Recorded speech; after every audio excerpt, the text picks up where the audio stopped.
Baik, Kang Elvin, monggo silakan untuk startup builder apa ya ini? Thank you, Om Yanli. Thank you buat teman-teman ya. Jadi langsung aja biar kita irit waktu ya. Saya share screen ya. Izin share screen ya, moderator.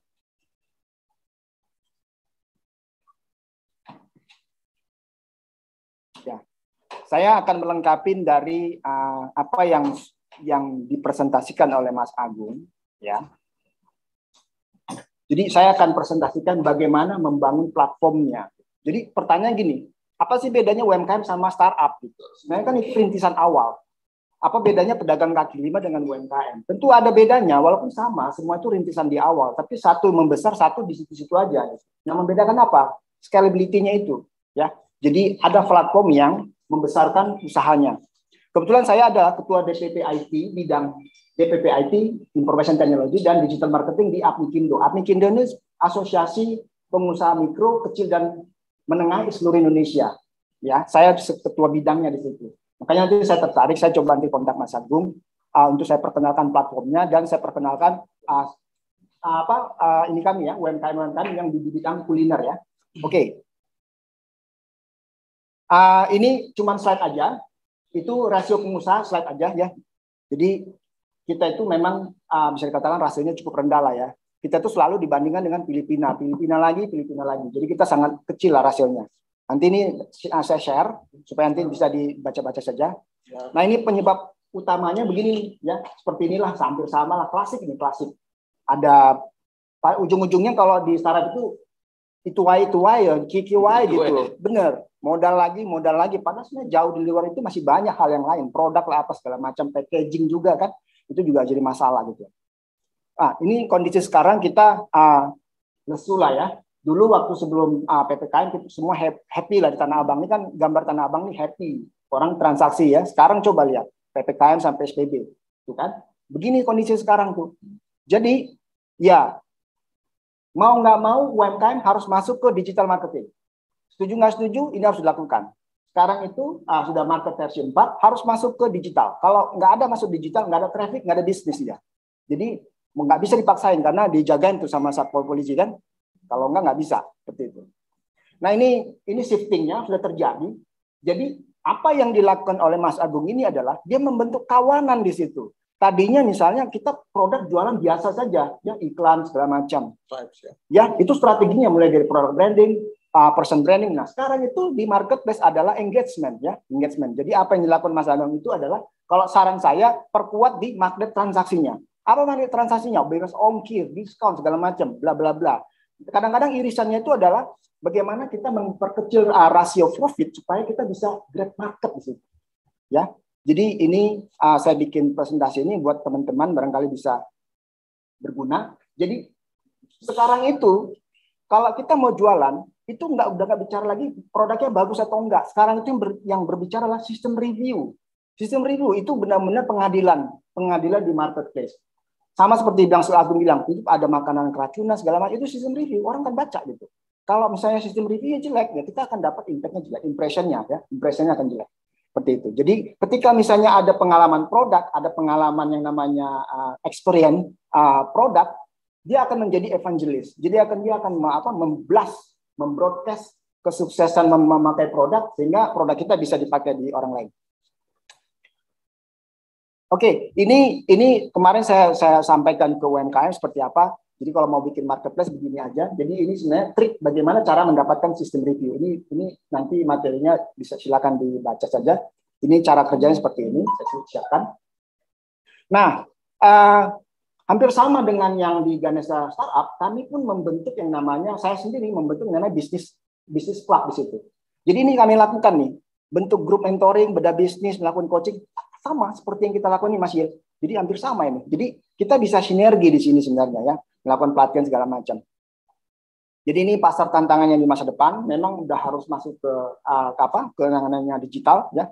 Ini yang mau saya sampaikan ke teman-teman. Jadi makanya saya waktu awal saya tanya tuh Mas Agung, bagaimana memodelkan bisnis model, karena kegagalan startup adalah dia tidak mampu membuat bisnis modelnya sehingga ini bisa running di sektor real gitu loh.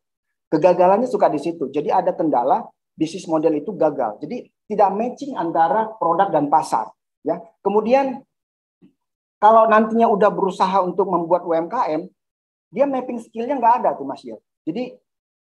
Jadi kalau melihat mengevaluasi suatu startup, kalau menurut saya itu yang paling dilihat adalah SDM-nya di belakang itu semua, tim kerjanya. Nah makanya tadi saya tanya ke Mas Agung, siapa yang membangun ini gitu ya. Nah ternyata sudah dijawab, dia merekrut programmer sendiri. Kemudian ada membangun bisnisnya, kemudian ada perizinan, ada selling, ada inovasi. Ini harus dilakukan semua nih sama teman-teman yang calon-calon UMKM dari Ganesha startup ini. Kalau ini nggak bisa, kalau ini nggak termapping, agak sulit nih Mas Yel, kalau kita membangun startup. Jadi kendalanya di situ memang. Jadi selama ini memang UMKM masih berkutat di masalah yang namanya permodalan ya. Permodalan. Padahal sebenarnya modal itu nggak bisa. Banyak uang yang beredar di luar sana. Tetapi ada hambatan, barrier-nya adalah tidak ada tidak ada yang mengkerucut bagaimana melending uang ini. Ujung-ujungnya yang melending uang itu siapa? Ventura atau bank. Itu nggak bisa mereka. Tapi karena tidak matching kemauan dari investor dengan bisnis model sehingga nggak cocok ya, nggak kawin gitu. Karena investor juga pertanyaan cuma satu, dia nggak mau uangnya hilang gitu. Kalau saya kasih uang 100 juta, uang saya hilang nggak? Uang saya tumbuh nggak? Kalau nggak tumbuh, hilang bagaimana gitu. Nah itu yang jadi pemikiran dari teman-teman. Ini yang saya bangun di Apnokindo, ya. Saya bangun. Nah saya sendiri juga masih ada kendala bahwa saya tuh lebih banyak di platform konsultan. Jadi orang-orang seperti business consultant, seperti Mas Agung, financial consultant, marketing consultant, mungkin Mas Agung juga bisa, ya, investor, law consultant, itu juga harus dicari nih. Jadi kalau misalnya Ganesha startup juga, ini juga harus dibangun nih. Kalau enggak, jadi maksudnya gini Mas Yel, kalau seorang startup, dia dipusingkan hal seperti ini, susah juga nanti dia jalan gitu, karena jadi Superman kan dia kan. Tapi ketika misalnya dulu kan di ITB ada namanya PIB ya, pusat inkubator bisnis. Jadi kalau itu bisa menghandle, maka si startup tadi bisa jalan seperti itu. Itu yang sering yang saya perhatikan bahwa UMKM di kita, dan saya juga mengalami hal yang sama di Apnikindo, bahwa UMKM-nya di Apnikindo itu nggak naik kelas. Kenapa? Ya ini masalahnya gitu, karena nggak bisa mereka melakukan itu. Ini startup masa depan. Jadi semuanya masuk ke IoT ya, masuk ke currency, ada data science, ada segala macam. Ini jalur pengembangan sama tadi saya lihat presentasi Mas Agung, itu ada kerjasama dan itu memang harus dilakukan. Jadi ada tanda tangan seperti ini supaya startupnya membesar seperti itu ya. Nah ini saya di kementerian untuk melakukan membantu pemerintah merancang suatu regulasi supaya UMKM itu tumbuh di daerah. Pengalokasian APBD-nya bisa dilakukan untuk UMKM setempat seperti itu ya. Nah saya mau bedah startup sedikit cepat saja. Jadi startup yang saya punya itu apa aja ya? Nih, saya kita sampai jam berapa Mas? Masih lama ya. Oke. Supaya ada feeling tentang startup. Jadi saya akan bedah startup. Contoh startup itu kayak begini. Misalnya ini aplikasinya di web ya. Saya tidak tampilkan dalam bentuk apps-nya Android. Seperti misalnya saya punya yang namanya cekproperty.id. Ini adalah bisnis properti yang dilakukan di platform. Jadi teman-teman, kalau mau bikin startup harus mampu membangun platform. Memang dimulai dari membentuk UMKM-nya dulu. Setelah itu rekrut programmer, kemudian bangun aplikasi di websitenya, atau bisa langsung masuk ke aplikasi Android, itu juga bisa, itu nggak masalah option saja. Jadi cek properti ini income-nya dia udah stabil, dalam artian dia dapat uang dari yang namanya registrasi agen properti, dan itu sifatnya membership. Jadi setahun dia dapat di situ. Ya. Kemudian saya juga bangun startup. Jadi banyak sekali saya bangun, bukan banyak sekali, ada beberapa dan ada beberapa juga yang tumbang. Saya juga bangun yang namanya aplikasi online untuk registrasi polis asuransi perjalanan seperti ini. Jadi kalau mau bangun startup, Kalau mau bangun instingnya bisa menggunakan marketplace dulu seperti Tokopedia. Tapi setelah itu naik kelas harus mampu membangun yang namanya aplikasi seperti yang saya tunjukkan ini. Contoh misalnya begini. Misalnya katakanlah misalnya saya registrasi di sini membeli produk, ya. Jadi aplikasi ini harus juga mampu bertransaksi seperti online, pembayarannya online, sehingga nanti seluruh bisnis proses itu dilakukan oleh si nasabah itu sendiri. Inilah yang disebut dengan kita masuk ke era digital tadi.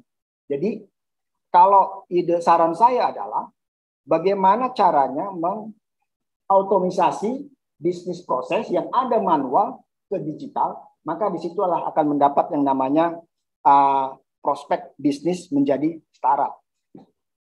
Ini contohnya ya. Jadi ini contohnya. Kemudian saya akan tunjukkan ini adalah database. Jadi kalau misalnya seperti Mas Agung kan dia nggak murni seperti orang teknikal. Jadi tapi kalau kita bangun startup, kita juga harus mengerti infrastruktur supaya kita juga bisa mengarahkan ini bisnis ini nanti akan dikembangkan sampai sejauh mana. Seperti misalnya yang saya perhatikan ini adalah salah satu contoh cPanel dari 2 startup yang tadi. Jadi kalau kita lihat di sini ya di database-nya itu yang namanya Travel Safe dan Cek Property kayak gitu ya. Jadi ini juga yang penting kita ketahui bagaimana cara mendesain seperti ini. Nah, startup yang ketiga Mas, yang ingin saya tunjukkan adalah tentang robot kripto. Inilah startup yang sedang saya bangun. Saya membangun mimpi. Jadi yang 2 startup tadi itu malah saya buka opsi untuk masuk investor karena itu sudah matang. Tapi saya nggak terlalu blutin dulu karena bisnis properti dan cek properti itu sama asuransi terpukul dengan krisis COVID. Nah ini adalah bisnis kripto. Ini transaksi langsung ke Binance. Jadi kalau kita lihat ini ada Binance ya, ini ada Binance. Transaksi yang ada di Singapura di exchanger Binance itu saya bisa kontrol dengan robot kripto yang saya bangun. Inilah robotnya. Kalau mau lihat nih, ini robot yang kuning-kuning itu pindah-pindah, itu robot sedang jalan itu. Jadi seperti apa apps-nya? Ini saya tunjukkan ya. Sekarang saya coba connect ke handphone.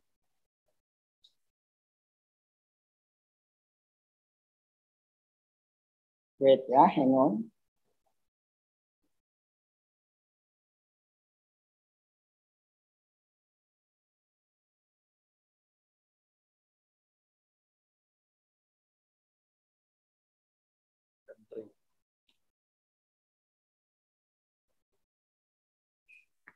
Jadi ini adalah member-member saya, investor ya.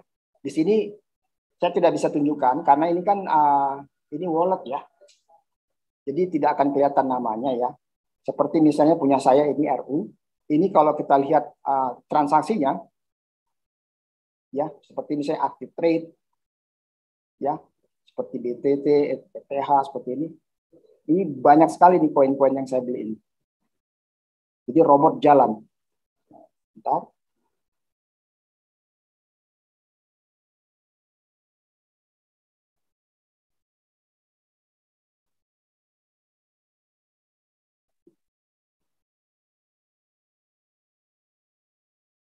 Ada kendala di koneksi wifi-nya YTB. Tapi ini saya sudah tunjukkan bagaimana robot itu jalan, ya, robot itu jalan. Seperti ini robot-robot itu jalan. Jadi ini startup terakhir yang saya bangun dengan teman-teman saya di Elektro 94. Ini nanti mudah-mudahan karena ini menggunakan Firebase Google ya, pakai SQL yang non SQL pakai Firebase. Ini syukur-syukur nanti bisa dipakai di banyak negara, syukur-syukur kalau misalnya bisa dikembangkan. Jadi ini startup terakhir Mas Nyali, ya, kita bikin. Mudah-mudahan nanti bisa besar. Nah, kedepannya ini saya juga mau ngobrol sama Mas Rudi apa yang bisa kita kerjasamakan karena ya. Saya sendiri buat teman-teman adik-adik ya senior-senior yang punya passion atau yang punya keinginan membangun startup boleh bergabung di sini ya, boleh di Apmikindo bergabung di sini. Ini terbuka ya. Di sini ada saya bangun bisnis club, hampir sama seperti Ganesha. Nanti kita bisa sharing-sharing di sini ya. Seperti itu Mas. Itu dulu Mas Yelin, karena saya ada kendala untuk konekin robotnya yang ada di handphone. Oke. Siap.